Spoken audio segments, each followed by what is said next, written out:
Davom etamiz. So'nggi yillarda mamlakatimizda zamonaviy kasblarga qiziqish tobora ortib bormoqda. Ular orasida treyderlik ham juda ommalashdi. Biroq treyderlarga ishonib, firibgarlarning tuzog'iga tushayotganlar ham yo'q emas.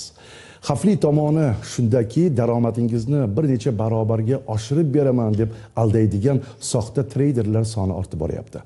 Xorazmda ana shunday shaxs mingdan ortiq kishini chuv tushirdi. Xo'sh, u qanday yo'l bilan odamlarning ishonchiga kirdi? Jabrlanuvchilar qancha zarar ko'rgan? Bu haqda muxbirimiz Muhammad Amir Hayotzoda batafsil so'z yuritadi. Bundan bir necha kun oldin bitta Telegram kanaliga a'zo qilib qo'yishdi.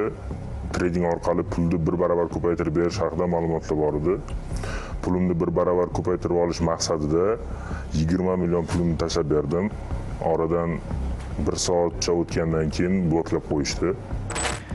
Oldiga ana shunday kompyuterlardan bir nechtasini terib qo'yganlar har doim ham haqiqiy treyder bo'lavermaydi. Ijtimoiy tarmoqlarda har 4-chi odam o'zini treyderman deb atayotgani esa boshqa masala. Ularni soxtasidan haqiqiysini ajratib olish qiyin hisoblanadi. Yana shuni alohida ta'kidlab o'tish kerakki, bugungi kunda shu soha orqali minglab odamlarni aldab, pulini shilayotganlar ham yo'q emas. O'zbekiston Respublikasi Ichki ishlar vazirligi Tezkor qidiruv departamenti Kiberxavfsizlik markazining hududiy bo'linmalari tomonidan mingdan oshiq fuqarolarni aldab, soxta treyderlik faoliyati bilan shug'ullanib kelgan shaxs qo'lga olindi.